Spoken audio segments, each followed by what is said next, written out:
privilégio, a oportunidade rica que Deus me concede de estar aqui convosco esta manhã. Minha gratidão a Deus pela vida do pastor Samuel Costa, pelo convite honroso que nos fora feito para estar ministrando a palavra de Deus nesta oportunidade. Quero pedir perdão ao pastor Samuel e a esse plenário abençoado por termos chegado atrasado, porque eu tenho certeza, se eu contar para os irmãos a minha maratona, os irmãos vão entender e vão me perdoar. Só para os irmãos terem ideia, de sexta para cá, essa já deve ser a sexta mensagem. Sexta, fui pregar em Amparo, perto de Serra Negra. Voltei depois do culto, cheguei meia-noite, já levantei cedo para pegar um voo para Brasília. Preguei na Escola Bíblica em Brasília, sábado e domingo. Levantei ontem 5 da manhã para pegar um voo logo cedo em Brasília. Já preguei ontem à noite em São José dos Campos, de 1h30 da manhã, eu estava passando aqui pertinho. Quando chegou aqui no último pedágio, perto de Guarulhos, não sabia que estava em obra, parece que está fazendo rodoanel. Parou tudo, os dois lados ali.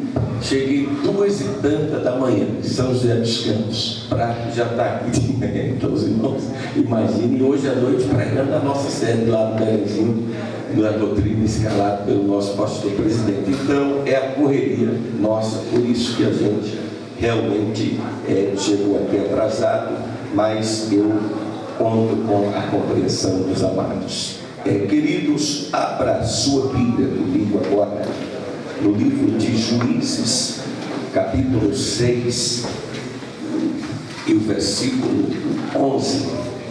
Aleluia! Vamos ver o que diz a palavra de Deus. Juízes, capítulo 6, versículo 12. Juízes 6, versículo 12.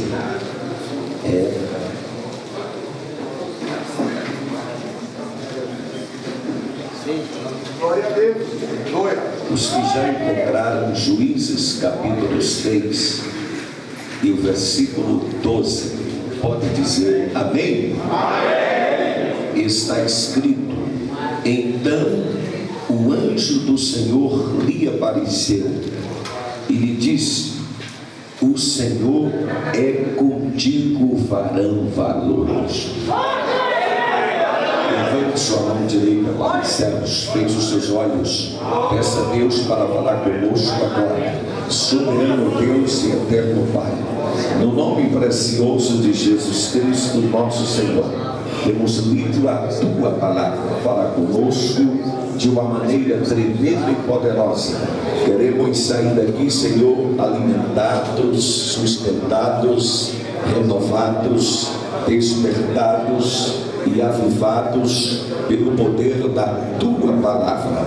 Faz maravilhas no meio dos teus filhos, em nome de Jesus. Dê um abraço fraterno da pessoa que está do seu lado e diga para ele: valeu a pena ter vindo aqui esta manhã. Valeu a pena ter vindo aqui esta manhã. Aleluia. Pode se sentar, glorificando do Senhor, porque Deus está presente conosco neste lugar. Nós já sentimos a sua glória. Eternamente Deus seja glorificado. A glória de Deus está neste lugar, porque o Espírito do Senhor está presente.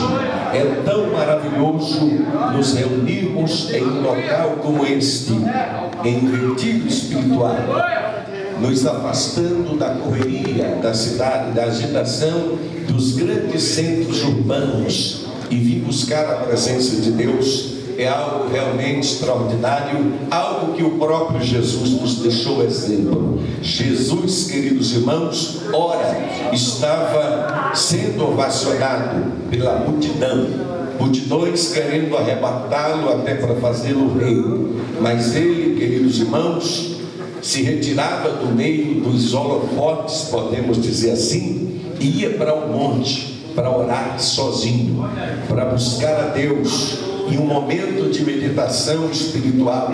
E nós temos que fazer isso constantemente, fugir da agitação da cidade, da correria, e nos reservar de uma maneira especial para Deus, porque somente, queridos irmãos, alimentando a nossa alma e não descuidando da nossa vida devocional, teremos força suficiente para vencer os desafios do dia a dia, porque Paulo diz que os dias são difíceis, e para enfrentar esses dias difíceis precisamos estar sempre recarregando a nossa bateria espiritual. E eu tenho a plena convicção que essas pessoas, todos vocês que vieram aqui, estarão saindo daqui com a sua bateria espiritual recarregada para continuar caminhando em nome de Jesus Cristo, conforme Elias, em um momento, queridos irmãos, de esgotamento espiritual, recebeu aquele pão angelical,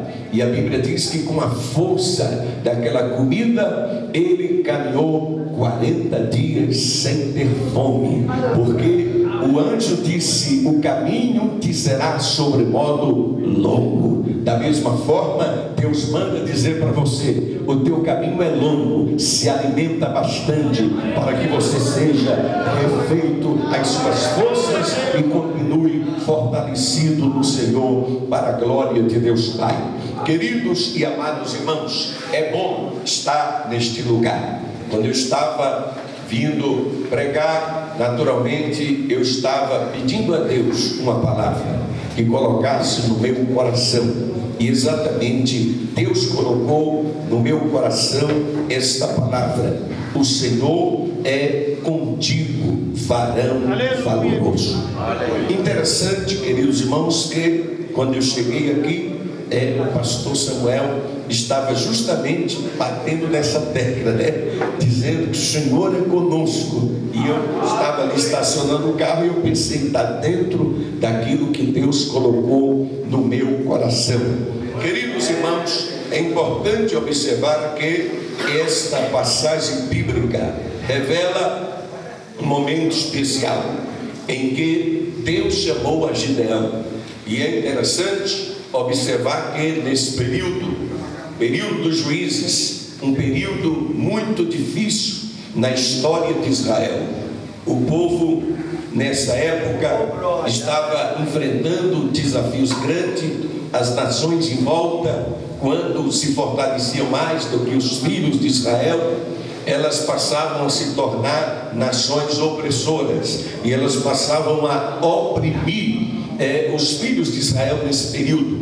E a própria Bíblia diz, queridos irmãos, que após a morte de Josué, se levantou uma nova geração que não conhecia o Senhor. Essa geração aqui do livro de Juízes, ela ainda, queridos irmãos, não tinha tido as experiências com Deus, que aquela geração que saiu do Egito, que tinha visto tantos milagres Deus fazer na terra do Egito, tinha visto Deus operar milagres extraordinários no deserto. E esta nova geração que não conhecia ao Senhor, queridos irmãos, naturalmente, pelo fato de estar convivendo com aquelas nações pagãs, eles começaram a imitar as suas práticas pecaminosas, e naturalmente que isso fazia com que eles dessem brecha para o adversário, porque uma coisa interessante acontecia nesses duelos de Israel com as nações vizinhas. Interessante que quando uma nação ganhava de outra, naturalmente que ela tributava a vitória ao seu Deus. Então, quando Amon ganhava de Israel, para eles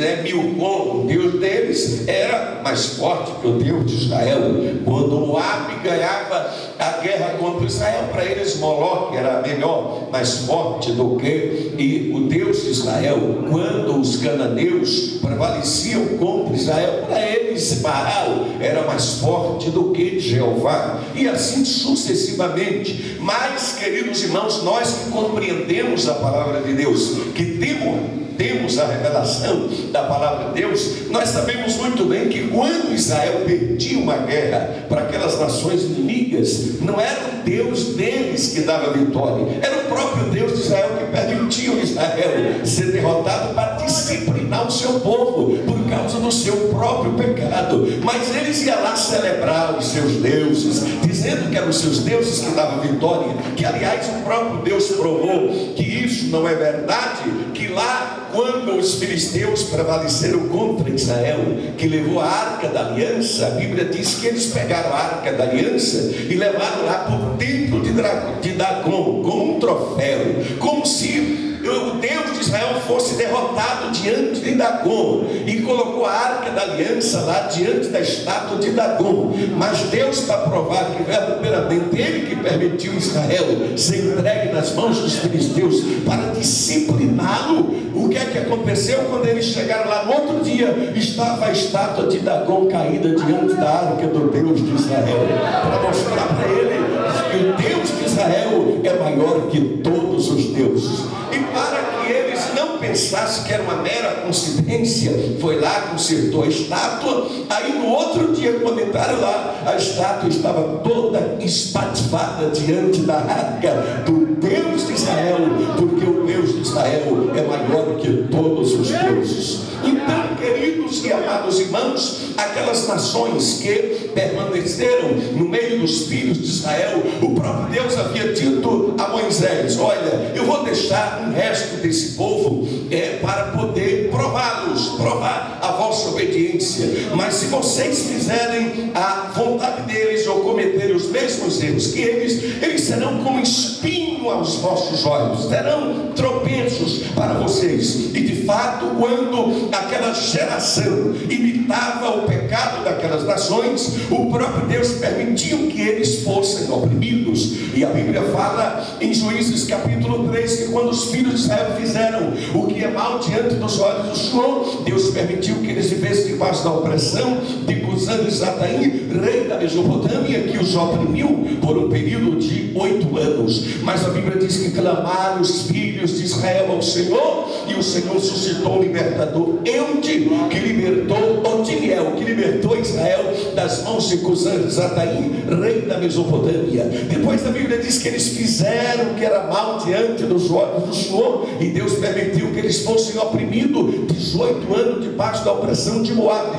Aí os filhos de Israel clamaram ao Senhor, Deus levantou o libertador, Eudes o canhoto, que libertou Israel da opressão dos moabitas. Aí tornaram a fazer o que era mal aos olhos do Senhor. Agora Deus os entregou debaixo da disciplina de Jabim, rei de Canaã, que oprimiu duramente eles por 20 anos. Mas voltaram a clamar os filhos de Israel ao Senhor. Deus levantou a Débora e Baraque e os libertou da opressão de Jabim, rei de Canaã. Aí novamente os filhos de Israel fizeram o que era mal aos olhos do Senhor, e agora Deus permite que eles sejam oprimidos pelos midianitas. E duramente os midianitas oprimiam Israel por um período de 7 anos. Interessante, queridos irmãos, que o povo não tinha uma constância na presença de Deus.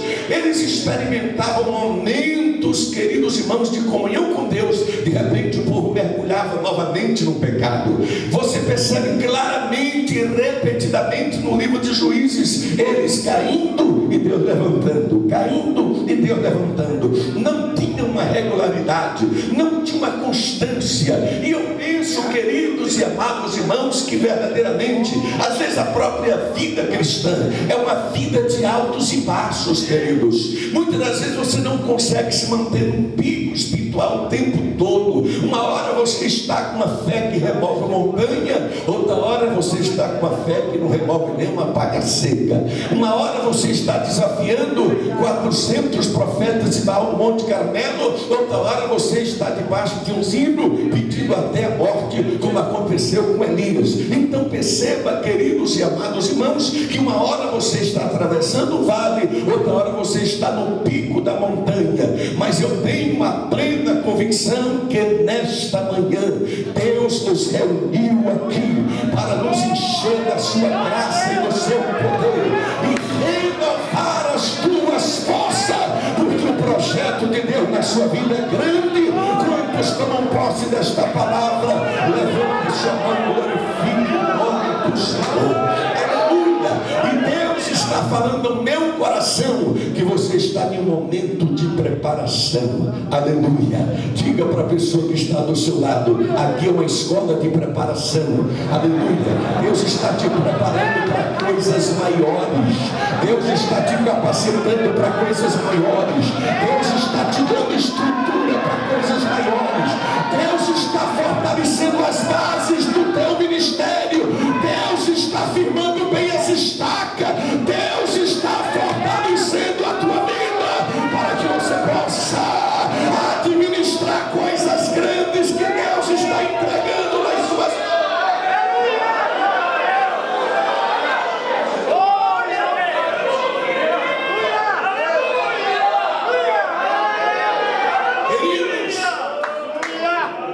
E há momentos que Deus está nos treinando e às vezes não percebemos.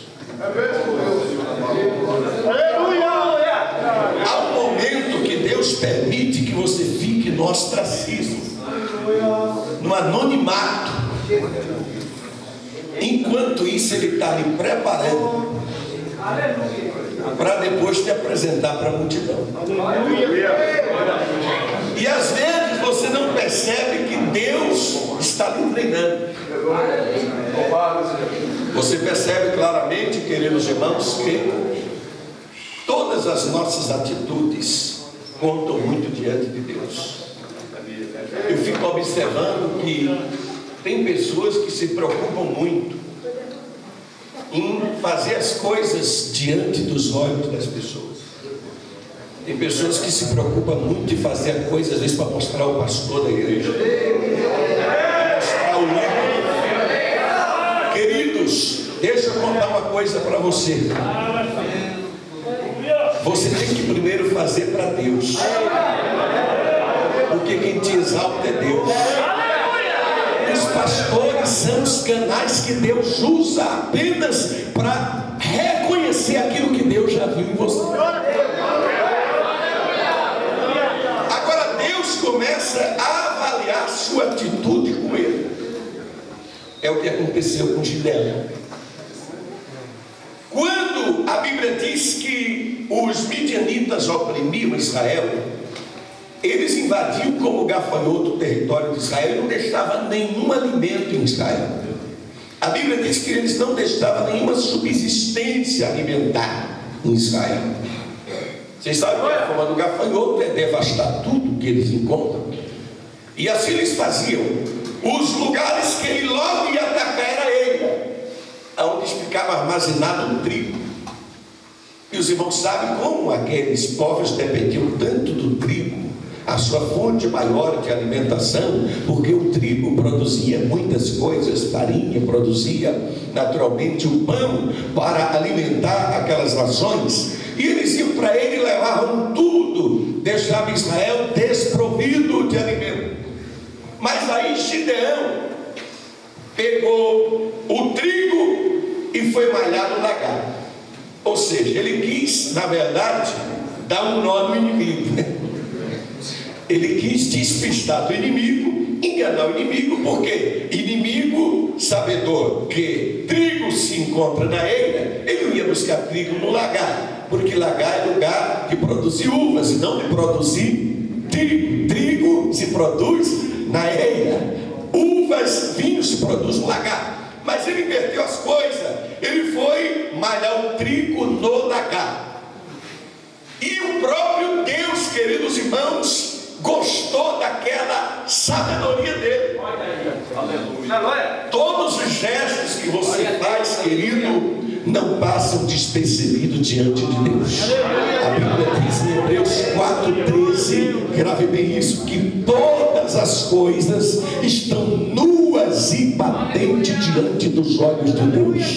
Diga para o seu irmão: tudo que você faz, Deus está vendo.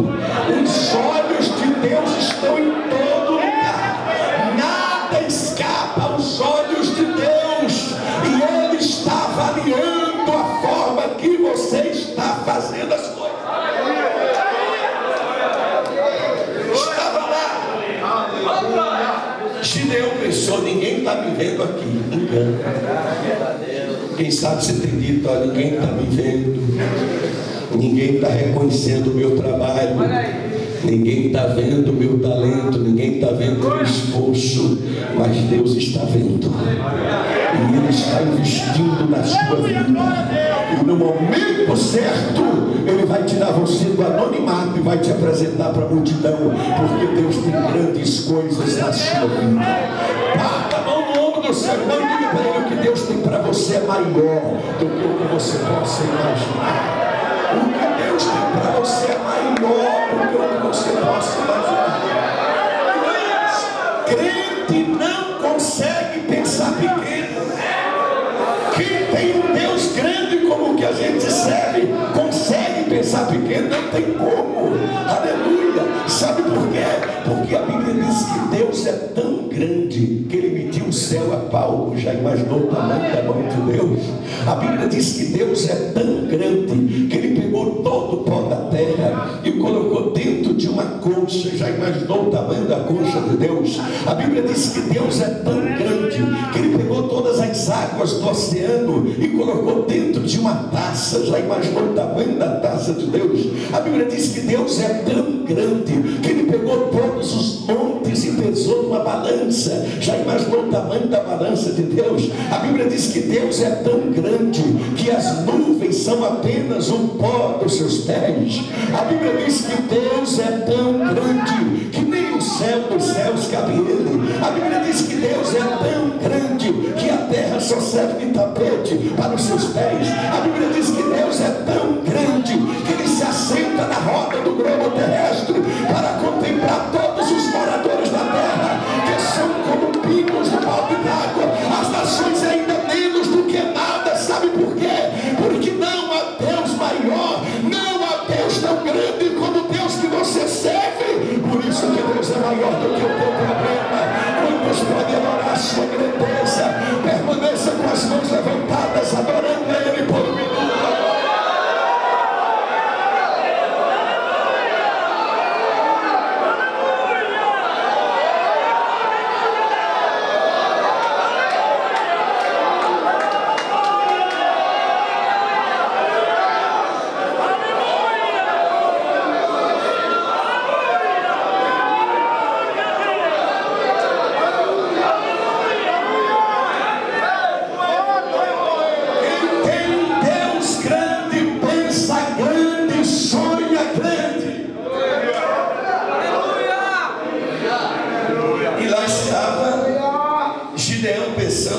Estava observando ele, e ali estava o anjo batendo.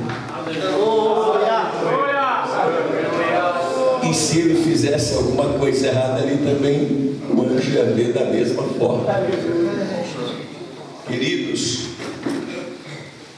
eu aprendi uma coisa: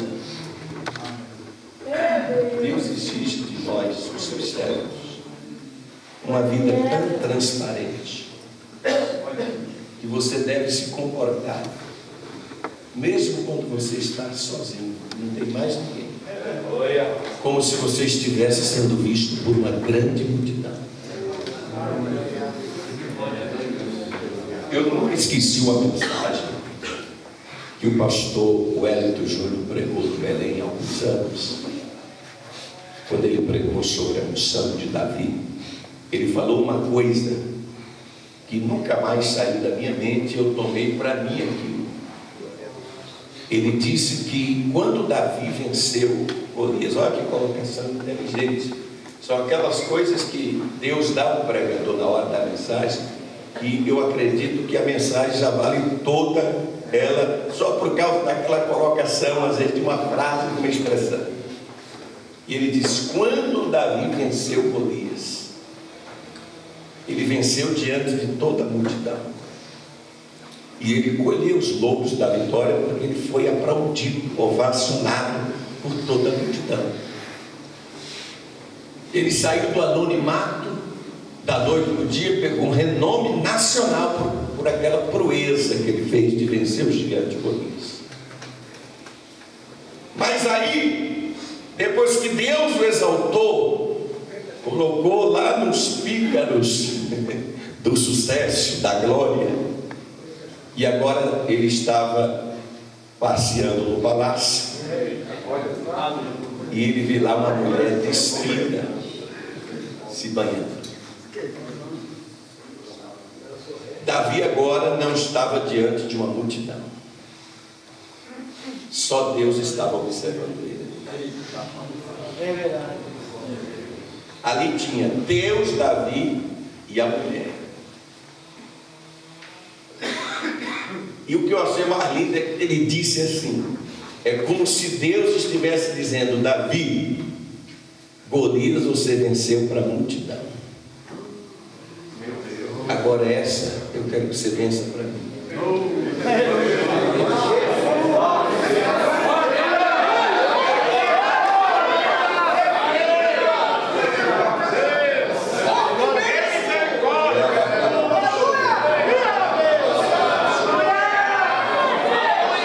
Davi, vence essa para mim, Davi.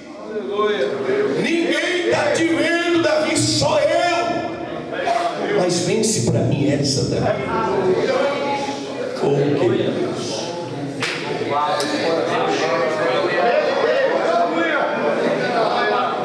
Deus avalia o caráter de um homem justamente neste momento que você está diante de uma situação vulnerável, que você tem todas as possibilidades de pecar. Foi o que aconteceu com José, né? Ele e a mulher sozinhos em casa, não tinha mais ninguém, os funcionários tinham ido, o esposo da mulher viajou. Era o cenário do ponto de vista estratégico mais perfeito para o pecado. Mas ele disse para aquela mulher: não vou eu pecar contra o meu Senhor, porque Ele não inventou nada aqui, a única coisa que inventou foi você. Então não vou cometer esse pecado nem contra o meu Senhor, nem contra o Deus a quem eu sirvo. Aleluia. E José venceu. Agora os irmãos imaginem, depois que Deus o exaltou, que ele assumiu o trono, queridos irmãos, e a Bíblia diz que Faraó mandou ele desfilar pelo segundo carro, e todo o Egito tinha que bater continência. E quando o carro foi passando em frente à casa de Potifar, com que cara aquela mulher poderia encarar agora? Talvez ela queria pedir a pé para a terra para ela entrar, porque ela pensou: eu quase acabei com a vida deste moço. Mas Deus guardou José, e agora ela tinha que bater continência diante do primeiro ministro do Egito, porque é a recompensa de quem é fiel. Aleluia. Bata a mão no ombro do seu irmão e diga para ele: vence mais essa, porque a vitória é grande. Resiste mais essa tentação, porque essa vitória é para Deus.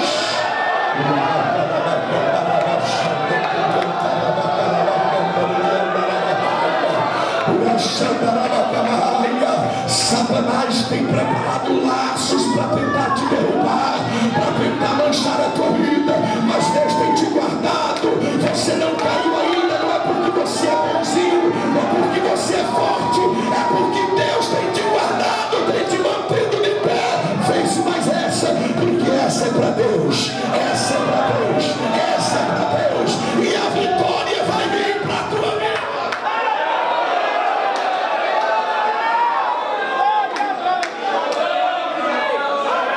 Deus estava, Davi, vence para mim. Mas Davi não venceu. Então, querido, tenha um comportamento. Deus mede exatamente o caráter do homem quando ele está sozinho diante de uma mulher. Então, querido, não tenha medo de fazer as coisas erradas, porque teu pastor vai te disciplinar, ou porque vai complicar a sua vida com sua esposa. Não, tema a Deus, que os olhos dele estão em todo lugar. Aleluia. Porque exatamente, queridos irmãos, você percebe que a Bíblia diz que Eliseu repetidas vezes passava, queridos irmãos, lá na casa da Sunamita, na cidade de Sunem, se você ler a Bíblia, Sunem é a terra mais famosa de mulheres bonitas. Se você for observar, dali só saía mulher bonita. Aquela Abisag lá, que foi se tornar companheira de Davi na velhice, era lá de Sunem, a sunamita. Aquela personagem lá de Cantares de Salomão, que Salomão fez toda aquela poesia extraordinária, era uma sunamita.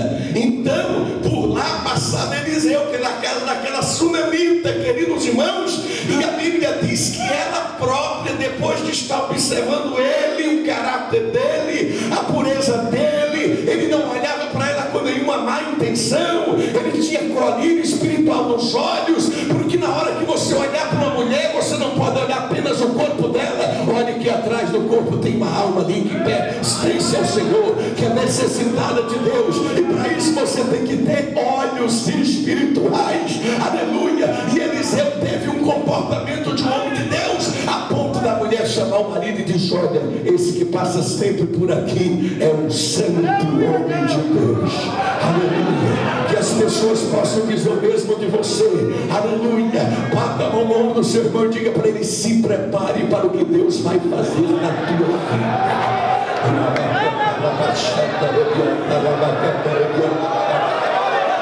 Estava ali, queridos irmãos, Gideão malhando trigo no lagar, pensando que estava despistando-se do inimigo, que ninguém estava vendo. Estava ali o anjo de Deus o tempo todo debaixo do carvalho, observando, e de repente Deus quebra o silêncio. É como se Deus estivesse ali a tempo avaliando ele. E Deus resolveu dar para ele uma nota de aprovação. Por isso que lá em 2 Samuel 2,15 diz: procura apresentar-te diante de Deus aprovado. Aquela expressão aprovado que Paulo usa ali é um vocábulo grego que é dóquimo, que se via para um comerciante avaliar uma moeda, se era falsa ou verdadeira. Então, quando a pessoa ia para o comércio, né, e que dava moeda, se fosse uma moeda falsa, o comerciante dizia: olha, adóquimo, reprovada. Mas se a moeda fosse verdadeira, ele dizia: dóquimo, aprovada. Que você possa nesta manhã receber o dóquimo de Deus, aprovado, aprovado, aleluia. O nome do seu irmão, diga para ele: você foi aprovado, você foi aprovado. Gideão foi aprovado, e o selo da aprovação foi o Senhor interromper o silêncio e dizer para ele: o Senhor é contigo, varão valoroso. Oh, queridos irmãos, que coisa maravilhosa! Gideão pensou que não estava sendo visto, e há momentos, queridos irmãos, que todos nós passamos isso. Irmãos, há momentos que você até questiona por que Deus permite você passar determinadas situações na vida. Há momentos que você chega a duvidar que Deus está com você. Isso aconteceu com Gideão. Quando o Senhor disse: o Senhor é contigo, varão valoroso. Aí ele podia, queridos irmãos, logo ficar alegre: opa, que maravilha, o Senhor é comigo. Mas ele estava, queridos irmãos, tão angustiado, tão amargurado com aquela situação, que ele questionou aquela saudação do anjo: se o Senhor é conosco, por que nos sobreveio tudo isso? Mas que ele o anjo de Deus. Então, queridos irmãos, veja como Deus é tão misericordioso, queridos irmãos. A Bíblia diz que as misericórdias do Senhor são a causa de não sermos consumidos, porque suas misericórdias não têm fim. Ele questionou Deus: mas se o Senhor é conosco, por que nos sobreveio tudo isso? E ainda perguntou: cadê todas essas maravilhas que eu ouço dizer que o Senhor fez lá no Egito, que o Senhor abriu o mar, que o Senhor mandava pão do céu? Cadê esses milagres todos que eu não estou vendo? Glória a Deus. Não tem momento que você questiona isso? Senhor, a tua palavra não diz que tu é tão poderoso, que tu faz maravilha. E por que o Senhor não faz na minha vida? Irmãos, quem nos já passou por isso? Às vezes as pessoas, ela vê Deus usando alguém, ela vê Deus exaltando alguém, e ele só vê o hoje, pastor Samuel. É verdade. Ele só vê hoje, o pastor Samuel hoje, o pastor do setor hoje.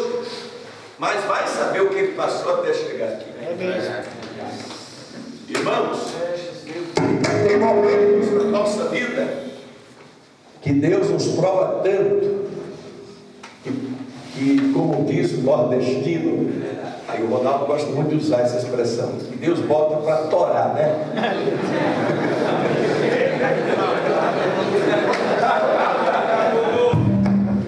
Tem vez, queridos, na vida da gente que parece que Deus passa a cana pela moinha e depois torna a pegar o bagaço e dá outra espremida para ver se sai mais alguma coisa.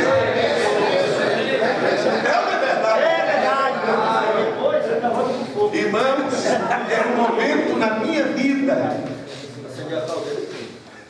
Um dia eu estava descendo, andando pela Avenida Giovanni Gronchi, lá no Morumbi.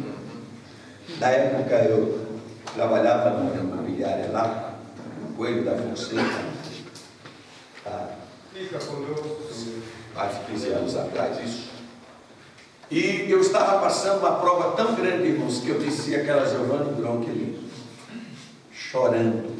Começou a chover, misturou a chuva com as lágrimas. E a minha prova era tão grande que eu desabafei ali, eu disse: Deus, se realmente o Senhor é o Deus que faz o impossível acontecer, então, por favor, faça na minha vida. Foi aquele desabafo, queridos, que saiu da alma. E Deus entende tanto os nossos questionamentos, que um dia ele disse até para Isaías: apresenta as tuas razões. Aleluia. Deus quer ouvir suas razões. É mesmo. Apresenta as suas razões.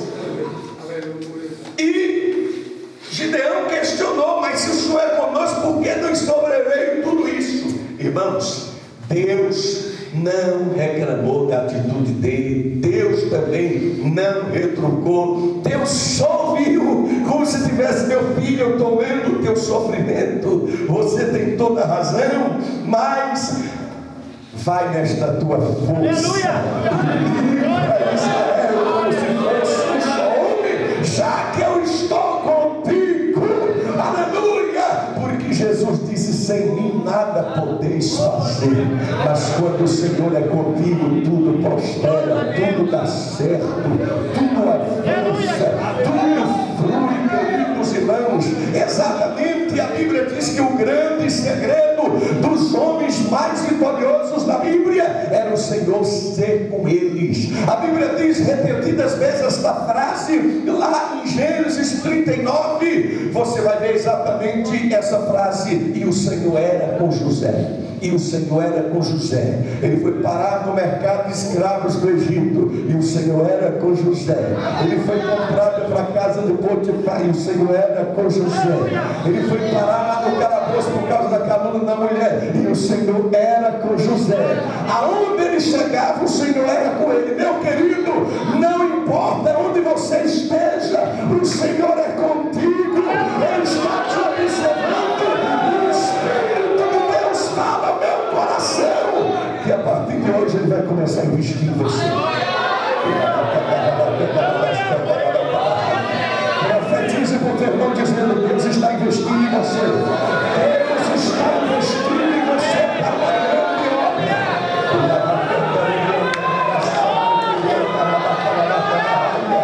O Senhor é contigo, queridos e amados irmãos. A Bíblia diz lá em 2 Samuel 8:13 que o Senhor dava vitória a Davi por onde quer que ia.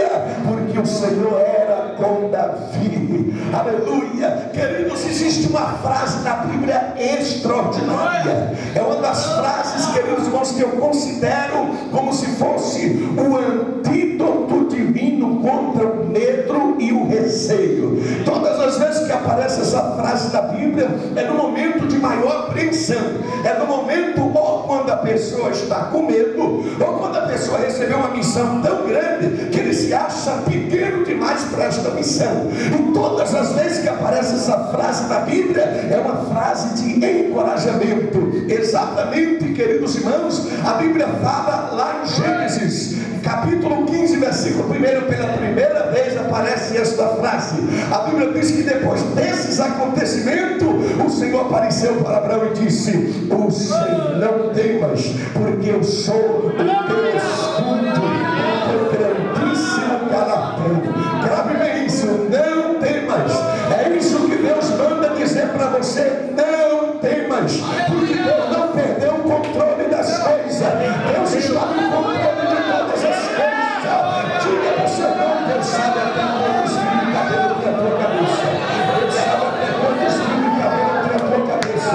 Você não está sozinho. O que está escrito, queridos irmãos, lá em Gênesis capítulo 21, no versículo 17, que quando Agar estava no deserto com seu filho Ismael, acabou a água, acabou tudo, ela pensou que Ismael iria morrer. De repente, queridos irmãos, uma voz bradou do céu dizendo: que tens, Agar? Não temas. Parece uma pergunta óbvia. Deus, sabendo que Ismael estava quase morrendo, ele ainda pergunta: que tens, Agar? Aleluia. Mas analisa que nada na Bíblia aparece por um acaso. Aquela expressão que tens, Agar, é como se Deus estava dizendo: Agar, eu não estou entendendo porque toda essa preocupação. Você esqueceu daquela promessa que eu lhe fiz lá atrás. Grave bem isso. Há dois encontros de Agar com Deus no deserto. O primeiro em Gênesis 16.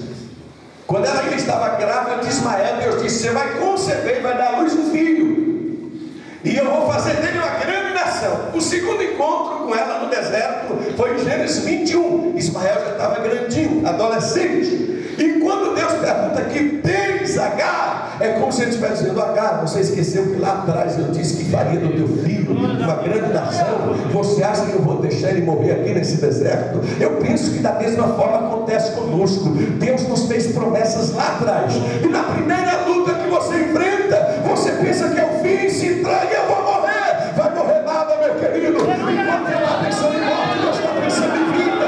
E você está pensando que é o fim, Deus está dizendo: é apenas um começo.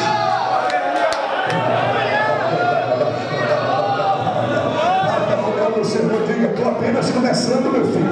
Eu estou apenas começando a trabalhar na tua vida. É apenas um começo. Não temas, porque Deus ouviu a voz do menino desde a luta onde estás. Sim, a Bíblia fala, queridos irmãos, em Gênesis capítulo 26 e no versículo 25, que quando Isaac pensou que estava sozinho por causa de tanta luta com aqueles filisteus brigando por poço, Deus apareceu para ele e disse: não temas, eu sou o Deus do teu pai, e eu te abençoarei por amor de Abraão teu pai. Aleluia. A Bíblia fala em Gênesis 46 versículo 3, quando Jacó estava temeroso se descia para o Egito ou não, Deus apareceu para ele em sonho e disse: Jacó, Jacó, não temas descer para o Egito, porque eu descerei contigo. Aleluia. Não temas. A Bíblia fala em Êxodo no capítulo 14 versículo 13 e 14, que quando os filhos de Israel acabaram de sair do Egito, olhou para trás, viu o exército de Faraó se aproximando, pensou que iria morrer no deserto. Aí Moisés disse: olha, calai-vos e vede o livramento que o Senhor vos dará. Não temas, porque o Senhor teu Deus está por vós. É sempre no momento de medo que você está encurralado pelo inimigo que Deus aparece dizendo: não temas. Bata a mão no Senhor, diga para ele: não temas, o Senhor é contigo. Não temas, o Senhor é contigo. O Senhor é contigo, porque está escrito.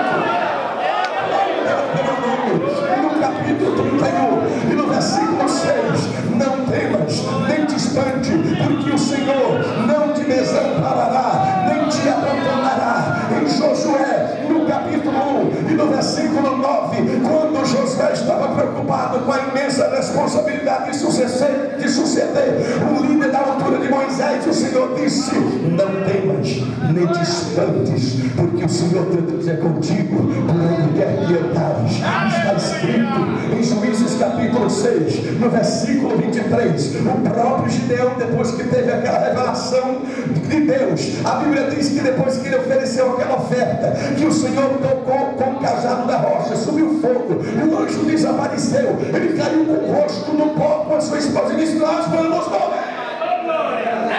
Aí o Senhor apareceu para eles e disse: não temas, não morrerás, Pai seja contigo. Aleluia. Bata no nome do seu irmão, diga para ele: não temas, Pai seja contigo.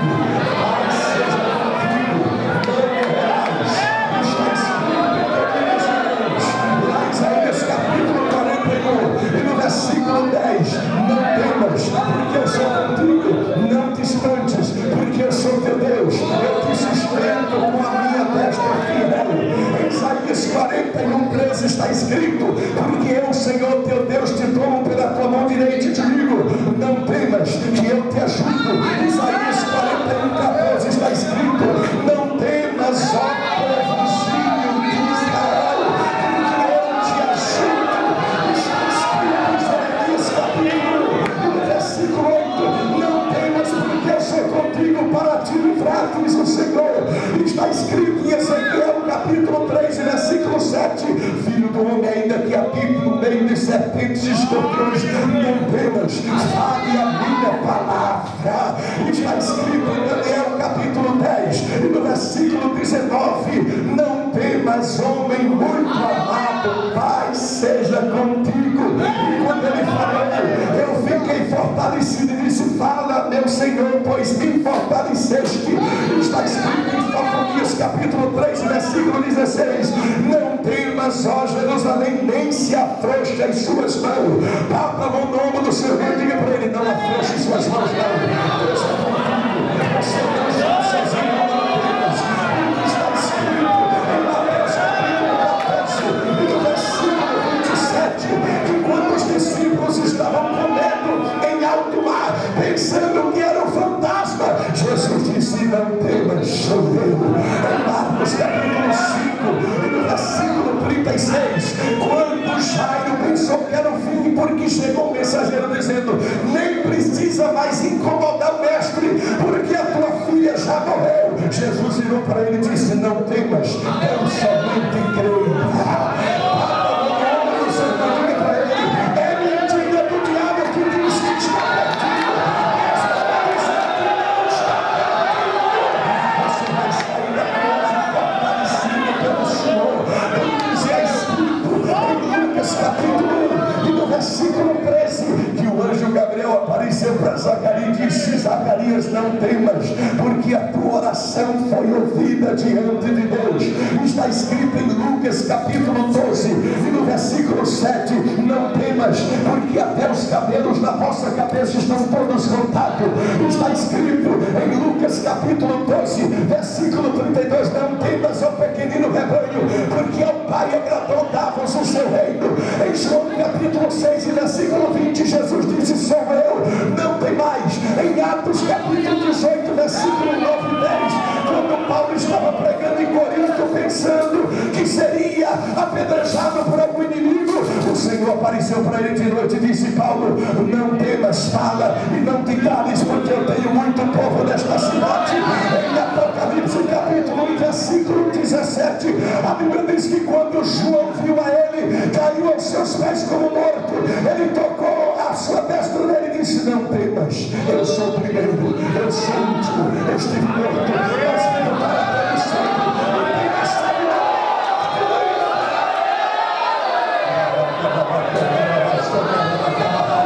Só quem quer sair daqui fortalecido pelo Senhor, comece ele pegando glória, comece ele pegando glória, comece a sair daqui.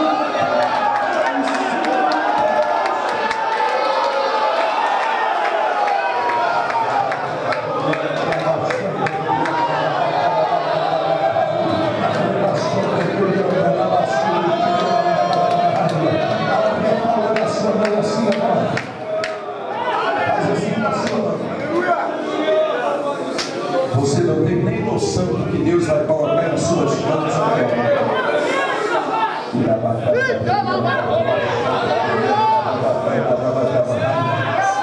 Deus está colocando azeite nessas mãos.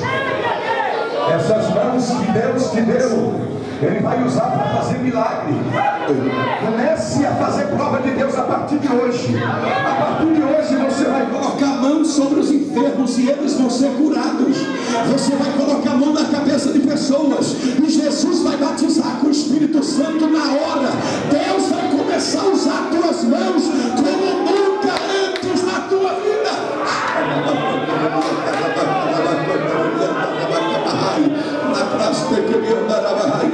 Bate a mão na palma da mão do teu irmão. Bate assim, ó.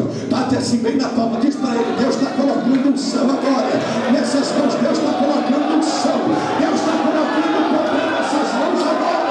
E recebe o unção de Deus agora.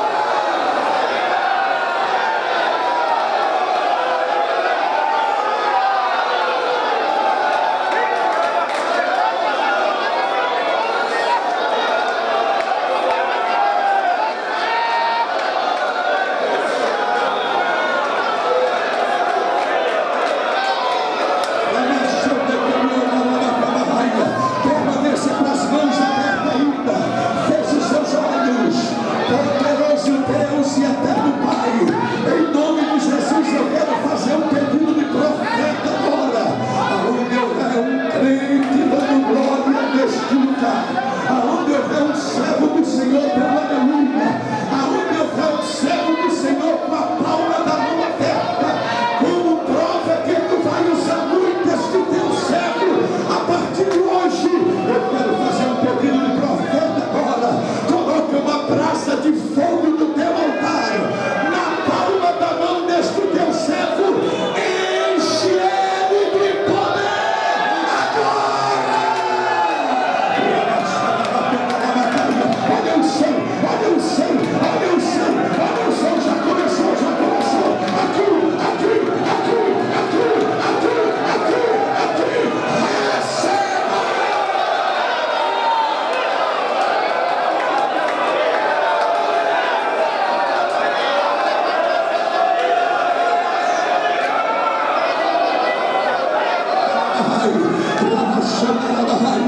Deus vai te usar como profeta agora. Pegue na mão da pessoa que está do teu lado aí agora. Eu quero que forme um cordão, mando todos de mãos dadas.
Está do meu lado direito e também do meu lado esquerdo saia daqui hoje cheio